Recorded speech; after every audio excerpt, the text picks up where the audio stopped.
Olá! Para quem está chegando agora nesse colo, vou começar dizendo que acredito que as conversas mais difíceis da vida não acontecem frequentemente com o outro, mas com os outros inúmeros que nos habitam. Você já percebeu alguém tão necessitado de validação que parece não conseguir existir minimamente em paz sem uma confirmação constante de valor vinda de fora? Ou você é essa pessoa? Opa, prazer, esse papo tinha mesmo que ser comigo, meus ouvintes inquietos. Eu superei aos berros neste exato momento. Minha gente, eu falo daquela necessidade quase incontrolável de sentir que se é relevante, desejável, admirável, especial a todo momento.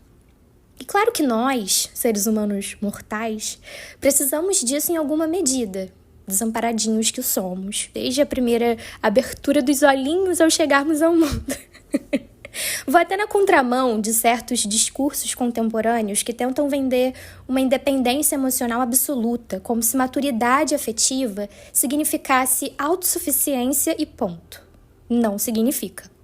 Nós nos constituímos por meio das relações estabelecidas ao longo da vida com diversas pessoas. Precisamos de vínculos, de reconhecimento, de escuta, de retorno sobre quem somos, desde que nos entendamos por gente. O problema não está em precisar do outro, mas quando alguém parece desaparecer completamente sem esse retorno. Aqui mora o cerne do nosso papo de hoje.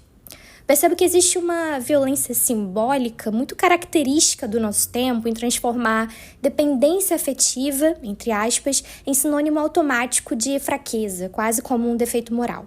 Como se precisar de alguém nos diminuísse enquanto sujeitos. Só que ninguém se constrói sozinho. Winnicott, um psicanalista britânico, discorre sobre isso quando fala a respeito da constituição psíquica nas primeiras relações humanas. Um bebê não nasce com uma noção pronta ou fechada de si mesmo. Ele vai se percebendo aos poucos através da experiência de previsibilidade, de cuidado, de uma presença, de um acolhimento de seus cuidadores. O seu eu vai sendo formado nesse espelhamento dos laços e na posterior separação. Por isso, eu tenho certa dificuldade quando algumas pessoas simplificam muito o sofrimento emocional na lógica da falta de amor próprio, como se a autoestima fosse apenas uma escolha racional ou uma decisão de mentalidade. Estamos falando muitas vezes de estruturas emocionais muito mais primitivas do que podemos imaginar. Algumas pessoas aprenderam muito cedo que amor, por exemplo, precisava ser conquistado. Outras cresceram em ambientes tão imprevisíveis que passaram a viver em estado contínuo de uma antecipação afetiva. Aquela tentativa desesperada de prever uma tragédia antes que ela aconteça para sentir que assim se estará protegido. Se eu imaginar o pior antes, talvez ele doa menos. Será mesmo, gente? Dose dupla, tripla de sofrimento, talvez. Quando você percebe, já construiu cenários inteiros catastróficos na cabeça sem nenhuma correlação com a realidade. Concordam que isso torna o inferno mental? Neste ponto, aprender a olhar para a frustração na vida como algo bom, embora contra-instintivo, é ótimo para conseguir seguir melhor. Frustrar-se ensina a decidir continuar vivendo, o que é um ganho comparado a uma paralisação por medo excessivo de sofrer, já que a recuperação de pequenos tropeços na vida costuma ser melhor que de atropelamentos muito fortes, né? Aqueles baques suportáveis, podemos imaginar dessa maneira. Outras pessoas aprenderam que afeto podia desaparecer sem aviso. Algumas crescem tentando não incomodar para continuarem sendo amadas, ou então aprenderem a ser úteis, engraçadas, inteligentes, maduras, excelentes, para receber todo aquele reconhecimento emocional. Voltando aos pensamentos de Winnicott, que toca num ponto muito importante aqui, quando fala sobre o falso self. Pessoas que desde cedo precisam corresponder de maneira muito excessiva às expectativas emocionais do ambiente de socialização e que acabam desenvolvendo versões muito adaptadas de si mesmas. Em algum momento já não conseguem diferenciar, distinguir aquilo que realmente desejam do que aprenderam a performar para continuar sendo correspondidas. Isso toca lá no fundo, né? Não? Pelo menos em mim, sim. Não vou entrar nem no mérito de não existir aqui um desejo original. Escutei a Ana Sui falar sobre isso recentemente. Por desejarmos sempre algo do outro. Vou deixar isso para os psicanalistas sérios, ok? Não tenho essa formação. Ainda nesse debate, meus inquietos, acho curioso como vem sendo naturalizada na internet a ideia de profundidade intuitiva, às vezes chamada de sexto sentido feminino. Como essa visão dá trabalho, hein? Isso de interpretar muito cada silêncio, cada alteração de comportamento do outro enquanto sinal de algo errado, por meio de uma sensibilidade refinada. E, em grande parte, meus ouvintes inquietos, estamos falando aqui de diferentes tipos de medo. Um medo estrutural de abandono, de rejeição, de substituição, de não ser a última coquinha zero, bem geladinha do deserto. É preciso ressaltar aqui que não se trata necessariamente de ter tido pais monstruosos ou frios. Honestamente, eu tenho muita dificuldade com essa tendência atual de transformar toda a elaboração emocional numa busca obsessiva por culpados. Nossos pais, cuidadores, se assim preferirem chamar, também são sujeitos marcados pelas próprias faltas, pelas próprias exiguidades, pelas formas como eles mesmos aprenderam a amar, a sobreviver. O famoso se virar nos 30, várias vezes, para dar conta de alguma coisa, sabe? Uma referência muito bonita para pensar essas questões é a psicanalista Ana Sui, de quem eu tanto gosto. Eu sou uma grande admiradora. Como eu queria a validação dela, meu pai! Especialmente nas suas obras Não Pise no Meu Vazio e A Gente Mira no Amor e Acerta na Solidão, o famoso amarelinho que ela escreveu. Quando ela fala sobre amor, toca justamente nessa dimensão da falta estrutural, muito trabalhada pela psicanálise, essa noção de que existe em nós uma incompletude que nenhuma relação, grifem, será capaz de eliminar por completo esse vazio intangível que sentimos. E eu acho que uma das coisas mais difíceis da vida adulta é aceitar isso. O amor, por melhor que seja para nós, não resolve a solidão. Multiplica, na verdade. Olha que bonitinho. É uma soma de solidões em movimento na vida. No fim das contas, um alívio também, concordam? Ao falarmos de relações afetivas, e aqui eu desconsidero relações que são marcadas por violência física, psicológica, patrimonial, outras formas explícitas de agressão, ok?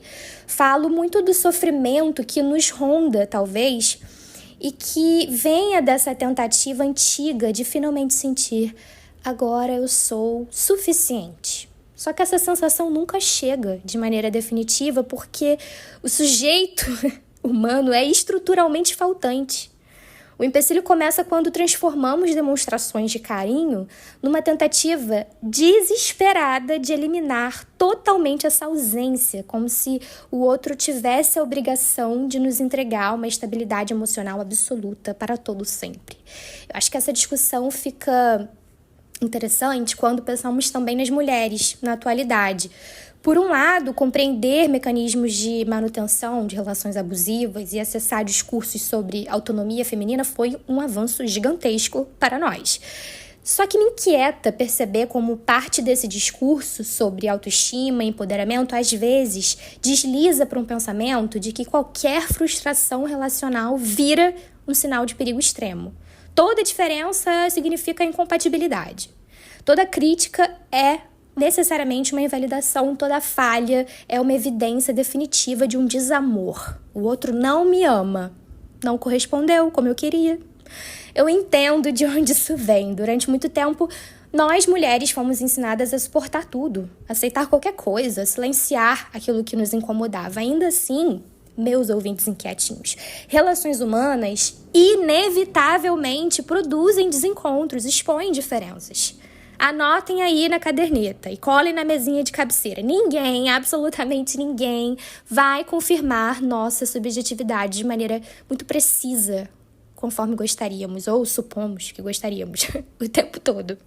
Eu vejo como as relações contemporâneas passaram a ser muito diagnosticadas, analisadas no sentido emocional, e tenho a impressão de que as redes sociais radicalizaram isso no nível muito específico, com muita gente parecendo viver menos seus relacionamentos e seus respectivos BOs comuns, e mais interpretações contínuas do que deveriam idealmente ser. No Instagram, então, uma enxurrada de reels, quem nunca recebeu, ouviu, sobre checklist de namorado perfeito, os testes emocionais, manuais sobre como alguém deveria nos amar. Tudo que alimenta a nossa ansiedade na comunicação e nos deixa muito dodóis da cabeça, enfraquecendo o nosso vínculo com o outro. Relações humanas profundas nascem muito mais de uma possibilidade de diálogo honesto, aquele espaço franco, aberto, real mesmo, de elaboração quando os nossos desencontros acontecem. E é nesse ponto que a ansiedade e a nossa necessidade de validação começam a se misturar até perigosamente. A demanda incessante de validação alheia faz a gente sentir que qualquer erro ameaça toda a nossa identidade. Se o outro não atende por completo, as minhas demandas não me servem. Imagine esse funcionamento psíquico encontrando o de alguém que vive para alcançar a linha de chegada do outro de plena satisfação. Coitados dos dois. Não existe essa chegada, gente. Esse sujeito vai se anular, totalmente confundindo que será amado dessa forma. Ok, então, como podemos pensar a construção de uma autoestima mais viável? Penso que talvez sem apoiá-la totalmente em coisas muito voláteis. Nós aprendemos a gostar de quem somos só quando conseguimos confirmar determinadas imagens de valor. Se me acham bonita, se me acham inteligente, se me acham interessante. Só que, gente, beleza, reconhecimento, profissão, outros aspectos podem oscilar e oscilam quase sempre. Eu fico pensando numa pergunta que realmente me vem à cabeça. O que sobra numa pessoa quando ela perde aquilo que usava para definir sua sensação de valor? Quem fica? Quem é que fica, no final das contas, quando tudo desmorona? Lembrei do sociólogo George Mead ao falar sobre construção do self social. Ele afirma que a nossa identidade não nasce pronta dentro da gente, mas emerge das nossas interações coletivas e da forma como aprendemos a nos enxergar pelas expectativas sociais. Só que hoje esse olhar sobre o eu nunca esteve tão acelerado, contínuo, invasivo. Goffman também trabalha a ideia da vida social funcionar em grande medida como teatralização dos nossos eus, a depender de cada circunstância, o que é preciso, de fato, contando que a gente não se perca muito nos bastidores, na troca dos personagens. Sentiram um cansaço psíquico daí? Pois eu sim.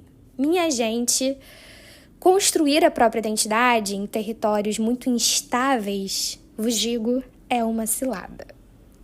Eu vejo que o jeito mais honesto de construir uma relação minimamente sólida consigo mesmo não seja tentar alcançar um próprio amor inabalável, mas algum senso interno de propósito e coerência, uma sensação de alinhamento ou algo próximo disso entre quem se é e quem se deseja ser, apesar das inevitáveis efemeridades da vida.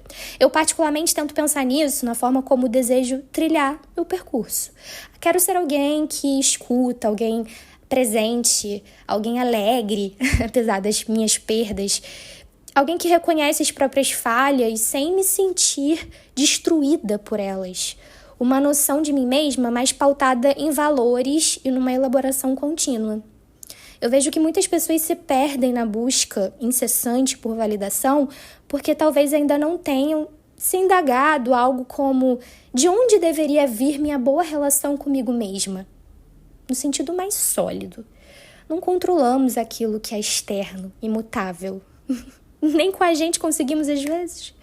A realidade objetiva é como um longo suspiro nisso tudo. Dê esse susto na sua ansiedade. Faça isso agora. Ufa, né? Ufa!